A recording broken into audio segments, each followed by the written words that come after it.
Hello, welcome to Next Gen Money Talks. My name is Mark Dooley. I'm so excited that you guys are here today. It's a happy Friday to you, and hope everything is going well for you. Today we are talking about bankruptcy. Oh, it's a scary word. We don't like that word. Bankruptcy. Whoa, what's going on with it? We're not supposed to be talking about this. This is supposed to be a make more show. This is supposed to be a keep more show. We want to talk about those things. But unfortunately, this is a reality of some of the things that people are facing out there. I had a client ask me this week about bankruptcy, and so I wanted to walk you through some of the things that we shared about. So this week is, should I file for bankruptcy? And before we go any further with this, I got to drop this out there, okay? Everyone look down at the bottom. Big old legal disclosure here, okay? Not a lawyer. Hashtag not a lawyer, right? Okay? I can't make legal advice or legal recommendations. This is for informational purposes only. This is to help you. If you are in this spot and you have a question, seek legal advice, okay? Information, education, that's all we're doing here. All right, we're all good? We're all good on that? Cool. Got our disclosure out there. I'm going to leave that up there for the rest of the show. Just to, that's the CYA, cover your assets file right there. So should I file bankruptcy? And here's what happened. I had a client come in, and he had a lot of debt. He had a couple six figures. Let's just call it that. 6 figures of debt, some credit cards, some student loan, auto loan, no mortgage, no house, was a renter, and said, look, I don't know, should I file, should I not file? I need to know more about this. And I said, okay, here's what I'm going to do. I'm going to teach you everything I know about bankruptcy. I'm going to download everything that I can tell you about bankruptcy. And then you have to make a decision if you want to go talk to an attorney or not. That's the next step from this is, how can I empower you? How can I educate you about the bankruptcy world and get you ready to make that decision? Because guys, this is not something we want to take for lightly. We don't want to just jump into this without understanding exactly what can happen, because A, it may not play out the way you want it to, and B, it will have a lasting impact on your ability to get a loan. Your credit score can recover, but it kind of follows you for a while, okay? But in order to understand bankruptcy, we have to understand what bankruptcy actually is. Bankruptcy is called bankruptcy protection, because in the world of bankruptcy, all right, think about this for a second. Think about like Wheel of Fortune. Think about the game of Monopoly, the game of life. When we played games as kids, what was like the ultimate bad thing that could happen? It was filing for bankruptcy. Bankruptcy was like the bad thing. And things kind of shifted in 08 and 09 where I don't want to say bankruptcy became more normal, but the stigma, the negativity that came along with it was not quite as severe as it was back when the last bankruptcy legislation went through in the 90s. It was originally stigmatized. The credit card companies didn't want you to file bankruptcy. They wanted to make you feel like junk for filing for bankruptcy. And so what they did is they put these ads out there. They coined a term called strategic bankruptcy. They made it sound like people were like racking up, like basically the people were the villains. The people were going out and trying to get a bunch of credit cards, get a bunch of loans, buy a bunch of things. They got big screen TVs, all this stuff, right? And then, I'm just going to file for bankruptcy and it's all going to go away. And then everybody else has to pay for my debt. They made the people who file for bankruptcy feel so ashamed, so guilty, so beat down that it wasn't that people were, I don't even want to say they were afraid to, they were embarrassed. The shame was so great, they didn't even look into it. What no one talks about in this is that if you file for bankruptcy, what you're actually doing is filing for bankruptcy protection. You're filing for protection from creditors because something happened in your life. The majority of people that file for bankruptcy are not scamsters, are not people that are out there who just went and bought a big flat screen TV and had are trying to game the system. The biggest reasons are A, medical bills, B, job loss, and C, divorce. Those are the 3 biggest reasons people have to file a bankruptcy. They had something happen that caused that. And it's not necessarily financial mismanagement. That's one of them. Okay. That's part of it. I racked up all this debt and I got to figure it out and I got to work my way out. Failed business is another reason why people file bankruptcy. There's a lot of different things out there. But more than anything else today, I want the goal of this conversation to be feeling comfortable and feeling confident in your decision to or not to file. Okay, this is not me telling you you should or should not do it. We don't should on the show. We get the should out of here. Okay, we don't should. However, what we do talk about is being able to give you the courage to either file or not file. I want to give you the courage to be able to walk into it or step away and know what questions to ask, because that's the biggest pain point. People don't even know where to start, where to begin. And the first one is there are different types of bankruptcy. There's a Chapter 7 and a 13.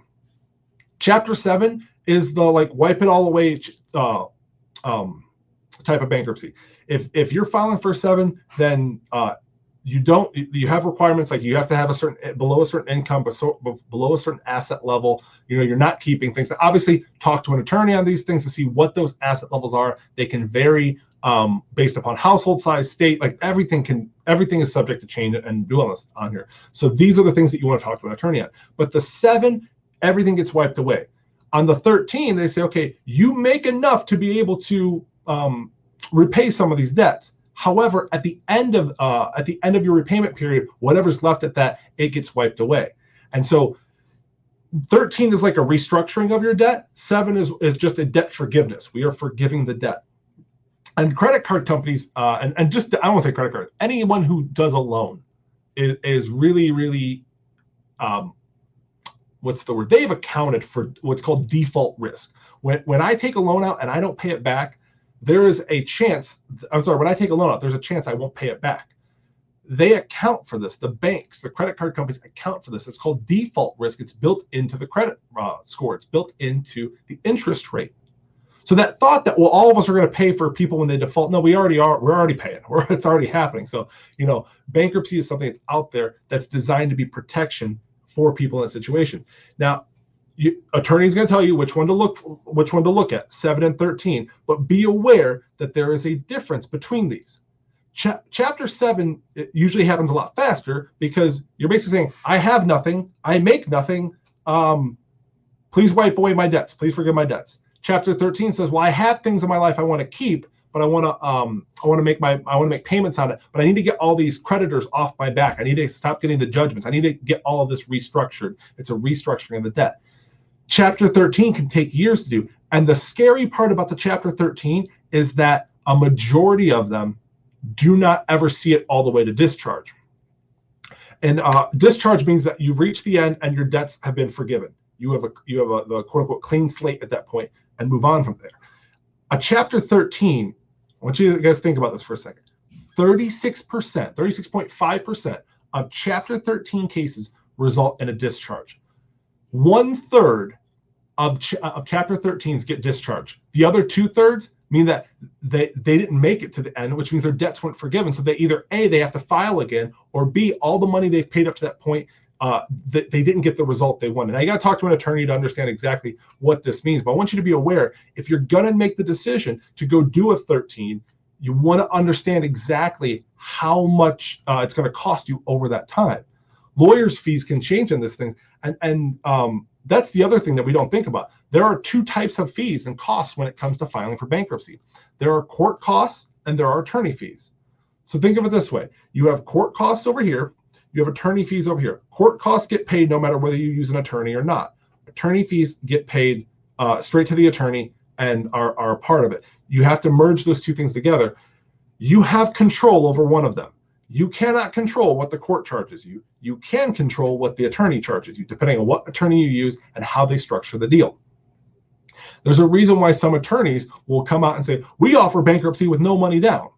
Well, because they're going to push you into a 13. And this is the big point to think about when you guys are going through and doing this, is that lawyers are salespeople. All right, they can be salespeople, I should say, on this. I'm not trying to target lawyers. I'm not trying to make you mad. If you're a lawyer out there, please don't send me a nasty gram saying this. But I want you to think of it this way. Lawyers are there to they're there to help you, but they're there to make a sale. And depending on where you work, a lot of private attorneys, smaller attorneys will help you actually come to making a good decision for you. But the big ones, what we call like the chop shop attorney shops, like the big ones, some of them will just push you into whatever A is easiest for them or B makes them the more money. The average filing for a Chapter 13 over time, because you're making payments over time, can be 2, 3, or even 4 times more expensive than a Chapter 7. But a Chapter 7, you have to have money up front in order to get it. So there's a lot of different ways to happen. But what I want you to think about, especially when we're talking about the lawyers can be salespeople part of this, is that everybody has an angle when it comes to bankruptcy, okay? The credit card companies, the banks, they have an angle that they don't want you to file bankruptcy because the debt gets wiped away. They can't come after it anymore. Okay, the worst thing they can do is hurt your credit. Okay, the lawyers have an angle because they're going to make money. Once you hire the lawyer's on your team, and you guys are working together. You guys are 2 peas in a pod. Up until you hire them, though, you want to probably talk to a couple different attorneys. You want to figure out, up until that moment you hire them, you're not really on the same side of the table yet. So when they say, well, we think you should do a 7, you think you should do a 13, whatever it is, always ask why, get into the nitty gritty, understand, there's a means test out there for a Chapter 7. You need to find out, how close am I? How could I qualify for it? What if I wait 3 months? What if I wait 6 months? Do I need to do it right away? There's all these different things that you can do as you're looking through this. But this is what happens that I see a lot when it comes to the bankruptcy. And we're going to go back to bankruptcy protection here for a second, because I want you to think about this in terms of protection. If I am exposed, if I am pretend I'm on a war field, right, and I'm in the field of battle, and I am trying to run across the field of battle, I want somebody running aside next to me with a giant shield protecting me. That is what bankruptcy protection was originally designed for, was to put a shield to protect people, especially if I was hit, if I'm wounded, if I'm down. I shouldn't have to suffer for the rest of my life. Now, we're not going to get into the morality and the ethics of it, because there's a lot, well, you gave your word and therefore you should always have to pay it back. Banks like to use that kind of logic against you to tug on your heartstrings and try to get you to do something that makes them money. At no point does anybody go back to the bank and say, well, maybe you shouldn't have lent that person money, whatever. We don't look at those things. We only look at what makes people money. On the same side with lawyers, they're looking at, okay, I know I need to make something off this person. You go in for that free consultation, and shoot, that free consultation is not free. They've got it wrapped in their cost. They got it wrapped in their fees. So they know if they sat down and spent an hour with you, that they need to make that money back somehow. They're going to push you into whatever they need to get right there to make a sale to help you do it. Sometimes, and not all attorneys are this way. I'm going to back off. I'm saying, and not all banks are trying to push you in the worst product. We're not saying this, but sometimes we have to assume they are as we're thinking about this. That way you're protected, you're in the know, you understand where you're at, and you're back in the driver's seat controlling your future. Because that's what bankruptcy, when you start getting things like, okay, let's just say you lost your job, and now you're getting foreclosure notices, you're getting notices that you're going to get kicked out of your home, you've got repossession notices on your car, you're getting judgments, and they're talking about trying to go after your assets, sort of freeze on your bank statement. There's all these bad things happening to you. And that moment, that's when you go, oh my gosh, I need protection. I'm in a bad spot with my emotions. I'm not feeling good right now, and I need to get out of this as fast as possible. Who is willing to get me out as fast as possible? And that's who gets my money. That's who makes the sale. That's what happens on there. So keep in mind, as you guys are doing this, that bankruptcy is originally designed for protection. It's designed to protect the consumer away from these things. And this is where the ethical lines get blurred on this, because it's designed to also protect you from the bad decisions that you've made, that you don't have to pay for them for the rest of your life. It's one of the great things about the way our country and our legal systems is designed, is that you have the right to a fresh start. Now, people get to know that you had a fresh start. Bankruptcy shows on your credit report. Bankruptcy shows on public record. It doesn't go away, but you have the right to getting a fresh start out there. So the final question, we'll go back to this here at the very beginning, is, should I file bankruptcy? Is bankruptcy, should it be an option for me? When should I consider it? I would say an easy little litmus test for you here is, number one, did you have something occur in your life, like medical bills, divorce, job loss, a family got sick, death? I mean, there's so many things that could happen in your life. If you had a legitimate thing happen, a lot of us had an issue in 2020. We all kind of had an issue called COVID-19. Like, that is a legitimate reason. If you have a legitimate reason to file bankruptcy, then consider. If you've invested in a business and it failed, that might be a reason why. I'm going to tell you right now, financial mismanagement could be a reason. If you feel like your financial mismanagement was that bad that you need to kind of like wipe the slate and start again, that could be a reason. So number one, have a legitimate reason for filing bankruptcy. It's not, I've got $5,000 in credit cards, I just want to kind of wipe them away. No, that's not, and I'm not going to put a dollar. I'm not going to say if you have this much or more, then you need to file. No, talk to lawyers about that to figure out. For some people, 50,000 is enough for them to file. For other people, it means to be 500,000. That is not a standard or a litmus test that's out there. So number one, did you have a legitimate thing occur in your life? Number two, can you file? What can you file for it? How much will it cost? Okay, so this is the attorney questions. Because number one, did I have something legitimately happen in my life? And don't go down a should path of was it big enough? Was it worth it? No. If you feel like you need to have a conversation, go have a conversation with an attorney and say, hey, you know what?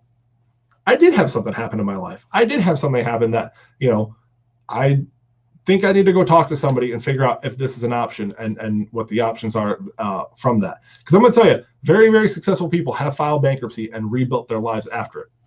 The social stigma is gone unless you're putting it on yourself. Let me put it this way.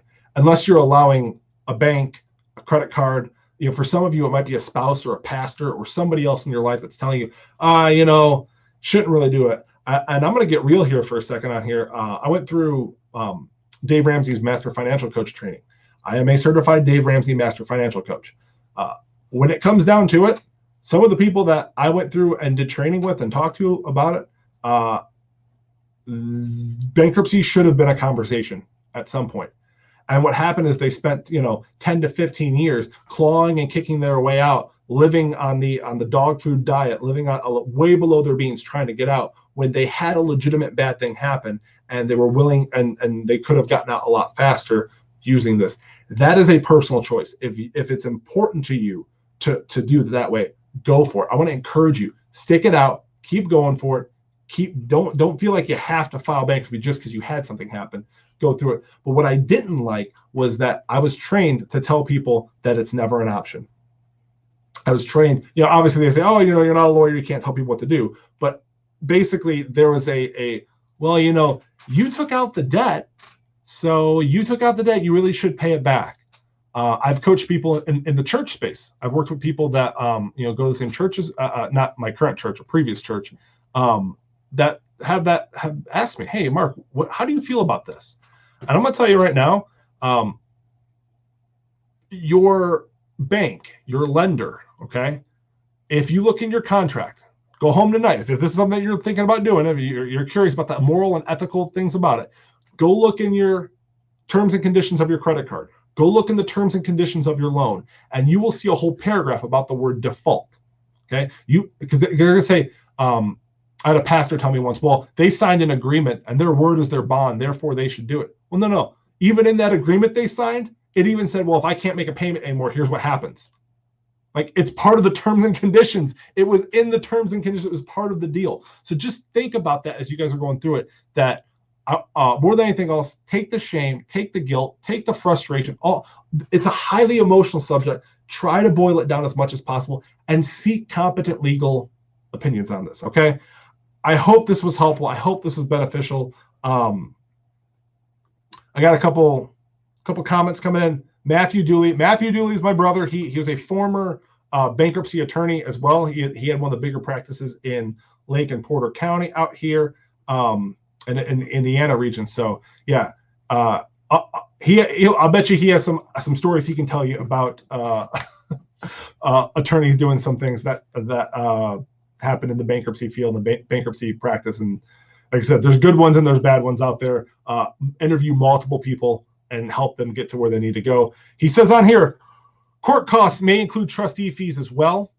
I know what you're talking about, Matt. I don't want to go too far down that path. I don't want to make this educational to the point that like we're like in a college class, but there's a trustee that needs to be established and you need to pay the trustee and all this. There's other fees like that. You're absolutely right, 100% right. This is why you need an attorney. I love that an attorney's on right now because he's sharing it right now. Make sure you understand that trustee fees are not an attorney fee. They're a court cost, not an attorney fee. Awesome, Matt. Thank you for that. If you guys have any questions, feel free to post them on here. I know some attorneys watch this show, watch the channel, so feel free to post them on there. We can answer it. If you have questions, but you don't want to I want to ask a question about bankruptcy and put that out in the Facebook world. I get it. I wouldn't want to do it myself. You can send a private message to Next Gen Money Coaching. We'd love to be able to connect you with people and answer any questions on there for you. Now, I will be clear. We do not make recommendations. I will not tell you go talk to this attorney and not this one. I am attorney independent when it comes to bankruptcy. I am here for informational purposes only, hence the little ticker symbol down there, informational purposes only. So if you guys have anything out there, I'd love to hear your thoughts. And starting next week, we're going to have another interview next week. Let's switch this out here. If you guys have a topic you'd like us to talk about on the show, send your questions, send your thoughts, anything that you have. If there's something I said that you like, if there's something I said that you hate, if you're like, you're Mark, don't say that anymore. I don't like that anymore. Send it there. Send it to moneytalks@nextgenbudget.com.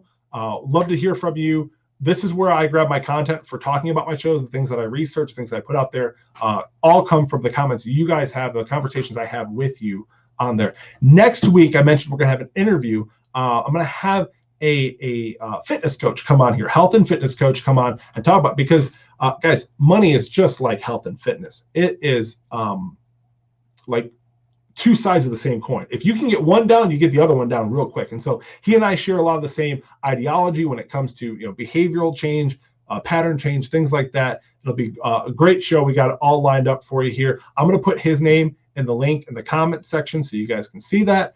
And oh man, I'm excited for it. If you're interested and you want to be interviewed on the show, you have a small business, you have you're just somebody who did really good with money, or maybe you didn't do good with money, whatever it is. If you want to come and join us, send me an email, moneytalks@nextgenbudget.com. We'd love to connect with you. All right, guys, end of the show. I want to see you guys do good with money. What does do good with money look like? Jobs and better jobs, raises and bonuses, positions and promotions, provisions and resources, checks in the mail, finding money, and debts paid off so that you have more than enough to dent the universe in the way that you were called to. Thank you so much for joining me here today. I hope you guys have a great day. Bye now.